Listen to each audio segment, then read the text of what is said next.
립스틱에서 쇼트까지 우리의 행동을 지배하는 경제 이야기. 감정경제학 조원경저. 제1강 나를 위한 가벼운 사치. 생활 속 경제 지표를 읽는 시간. 불황이 오면 늘어나는 립스틱 매출. 경제가 어려워도 판매가 증가하는 상품이 있다. 바로 립스틱이다. 1929에서 1933년 대공황 기간 동안 전체적인 산업 생산량은 50% 급감했으나 립스틱을 포함한 화장품 판매량은 증가했다. 1990년 경기 침체기에 제조업에서 고용이 증가한 유일한 분야는 화장품 산업이었다. 월스트리트 저널에 의하면 9.11 테러에도 불구하고 당시 립스틱 판매는 늘어났다고 한다. 글로벌 금융위기가 한창이던 2008년 하반기 국내 유명 백화점의 립스틱 매출은 20에서 30% 증가했다. 고용이 급격히 감소하여 경기 침체가 우려된 코로나19 팬데믹 기간이 유일하게 립스틱 판매가 감소했던 기간이나 입을 가리는 마스크가 필수였던 시절이니 예외로 둘만하다. 이러한 현상에 따라 립스틱이 잘 팔리는 게 경제에 좋은 징조가 아니라는 이론이 등장했다. 독일 일간지 독일의 소리의 진단이었다. 경제가 어려워져 허리띠를 졸라매야 하는 상황이 오면 선뜻 값비싼 옷을 사거나 헤어스타일을 바꾸기는 망설여질 수 있다.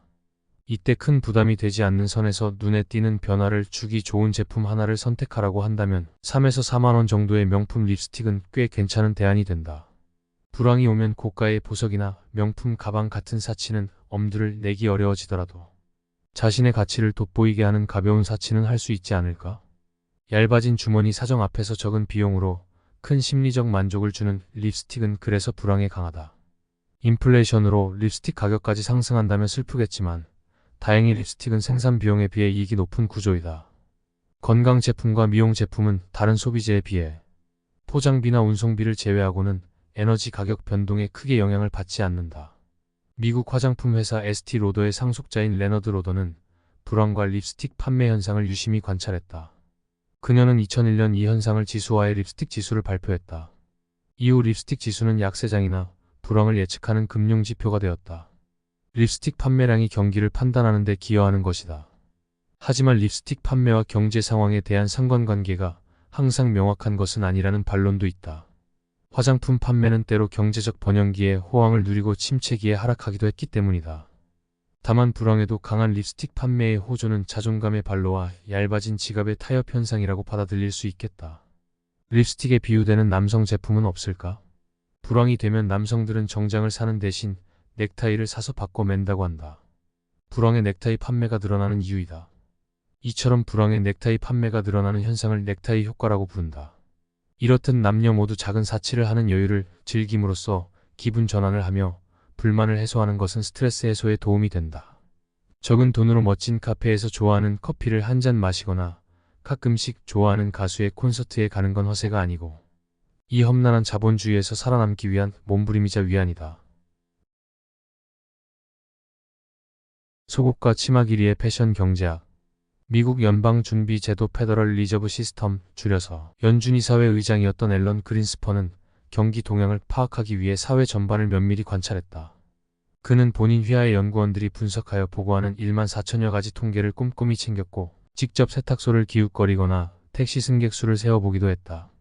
그는 세탁소에 옷을 맡기는 사람이 늘어나면 경기가 좋아질 조짐이며 집에 있는 세탁기로 직접 빨래를 하는 사람이 많아지면 경기가 나빠질 신호라고 받아들였다. 그린스펀은 남성의 팬티로 경기를 예측하기도 했다. 누구에게나 가장 사적인 옷은 남에게 드러나지 않는 속옷이라는 생각 때문이었다. 가죽과 탈의실을 같이 쓰는 사람들 외에는 아무도 남의 속옷을 보지 못하므로 대부분 속옷에는 신경을 쓰지 않는다. 따라서 일반적으로 속옷 판매는 안정적인 흐름을 보인다. 하지만 매우 드물게 경기가 나쁜 경우에는 남성들이 팬티를 바꾸지 않는다는 게 그린스펀의 의견이다. 남성 속옷 지수맨즈 언더웨어 인덱스는 그린스펀의 이론을 뒷받침한다.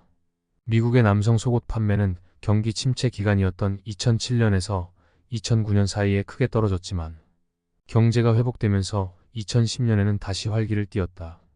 그린스펀은 남성들의 속옷 구매가 늘어나면 경기가 되살아나는 증거라고 진단했다. 그는 남들에게 보여주려는 허영 소비와 무관한 속옷 매출액은 경기 침체 여부를 사실적으로 나타내는 현장 지표로 2008년 금융위기 때 증명되었다고 강조했다. 예전에는 소비의 주도권을 아내가 쥐고 있는 경우가 많았다. 아내는 경기가 나빠지면 남편의 속옷 구입을 뒤로 미뤄두기 때문에 남편의 속옷에 신경을 쓴다는 것은 경기 회복의 신호로 봐도 된다는 게 그 근거다. 이런 이야기를 들으면 요즘 남성들이 화를 낼 것 같아. 비슷한 지표로 햄라인 지수가 있다. 햄라인 지수는 미국 펜실베이니아대 경제학과 교수인 조지 테일러가 1926년 주창했다. 햄라인은 천이나 옷의 가장자리를 뜻하는 햄에서 파생된 단어로 옷의 아래쪽 가장자리 선을 일컫는 말이다. 이는 여성의 치마 길이가 주가지수, GDP, 실업률 같은 거시경제 지표의 흐름과 같이 움직인다는 이론으로 불황이 올 때마다 각종 매체에서 자주 회자된다. 경기가 불황일 때는 스타킹을 살 돈이 없기 때문에 치마 길이가 길어지고, 호황일 때는 새로 산 실크 스타킹을 보여주기 위해 치마 길이가 짧아진다고 테일러는 주장했다. 그는 경기 지수와 여성 치마 길이가 반비례한다는 논문까지 발표했다. 과연 그의 주장은 옳을까? 짧으면 짧을수록 좋은 게 치마라는 서양 속담은 요즘 같은 시대에 잘못 말하면 뺨을 맞을 수도 있는 이야기다. 그러나 이 속담에는 증시 호황을 바라는 간절한 마음이 담겨 있다. 여성의 치마 길이와 경기 상황 간의 관계에 대해 이야기하는 사람은 조지 테일러 외에도 여러 명 있었다. 1970년대 미국 경제학자 메어리 앤 마브리의 치마 길이 이론 스커트 랭크스 시리도 그중 한 예다. 인간 행동학 권위자인 데스먼드 모리스 교수도 방대한 자료를 토대로 경기 지수와 여성의 치마 길이가 반비례한다는 논문을 발표했다. 불황이었던 1929년 미국 대공황 시기 여성들의 치마 길이는 발등을 덮을 만큼 길었고, 이후 1930년대 직전까지 치마 길이는 점차 짧아졌다. 그리고 이때 미국 증시가 강세로 접어들었다. 미국 최대의 증시 폭락인 이른바 블랙 먼데이가 발생한 1987년에도 비슷한 조짐이 있었다. 그해 상반기까지만 해도 디자이너들이 너나 없이 짧은 치마를 준비했으나 하반기 들어 갑자기 유행이 긴 치마로 돌아섰다고 한다. 과연 치마 길이가 블랙 먼데이를 예고했던 것일까? 치마 길이가 짧아진다는 건 그만큼 활기를 띠는 사회 분위기와 살아나는 경기를 반영하는 것이 아닐까? 사회 분위기와 경기가 가라앉으면 폭장도 튀는 쪽보단 점잖은 쪽으로 트렌드가 바뀌는 경향이 있다. 우리나라도 IMF 사태 직후 주가가 바닥을 헤매던 시절 검정 계통의 긴 바지와 긴 치마가 유행했다. 고인이 된 컬럼비아 경영대학원 폴 니스트롬 교수도 저서 패션 경제학 에코노믹스 오브 패션에서 불황의 치마 길이가 길어진다고 주장했다. 그의 이론에 따르면 미국 여성의 치마 길이는 한창 호황을 구가하던 1920년대에 무릎까지 올라갔다가 대공황 이후 다시 바닥을 쓸다시피 하는 수준까지 내려갔다. 패션은 개인의 미적 기준이나 시대의 다양한 측면을 반영하는 유행에 따라 결정되기도 한다. 21세기에 들어서 미니스커트는 한 번도 유행이 아닌 적이 없었다.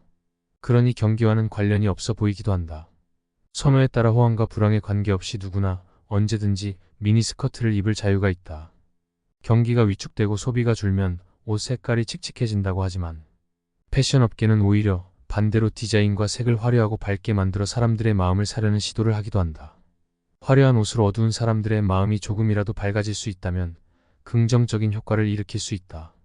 내 힘으로 바꿀 수 없다면 때로는 상황에 순응하며 그 속에서 행복을 찾는 것도 의미가 있다. 시대에 따라 변하는 경기 측정 방법. 세상은 상전벽해란 말로 표현할 수 없을 만큼 많이 변했다. 과거 미국에는 핫 웨이트리스 경제지수란 용어도 유행했다. 한때 모델이나 마케팅 분야에서 일했던 매력적인 여성들이 불황기에 웨이트리스로 전향함에 따라 불황기에는 식당이나 술집에서 예쁜 여성 종업원을 더 많이 볼 수 있다는 논리였다. 요즘은 통하지 않는 이야기다. 또한 앞서 소개했던 넥타이 지수는 2021년 12월 통계청이 계산하는 물가지수에서 빠졌다. 1965년 이후 56년 만에 조사 대상 품목에서 빠지게 된 것이다. 2010년대 초반부터 넥타이를 매지 않는 가벼운 정장 차림을 뜻하는 비즈니스 캐주얼이 유행하면서 넥타이 소비 빈도가 줄어들었기 때문이다. 넥타이 지수는 이제 생명을 다했다는 사망 선고를 받은 셈이다. 또한 마스크가 필수였던 코로나19 팬데믹에는 마스크 아래 감춰진 립스틱의 자리를 아이라인이나 네일아트가 대신했다. 당시에는 타임지가 립스틱 지수 대신 매니큐어 지수를 꺼내들기도 했다. 달라진 세상에 맞게끔 다양한 경기 예측 지수의 유용성에 대한 의문이 제기될 수 있다. 세상의 변화를 두 눈 크게 뜨고 지켜봐야 하는 이유다. 트렌드에 맞는 생활 속 관찰과 발견의 힘은 우리에게 중요한 시사점을 줄 것이다. 이상으로 감정경제학 제1강날을 위한 가벼운 사치이었습니다.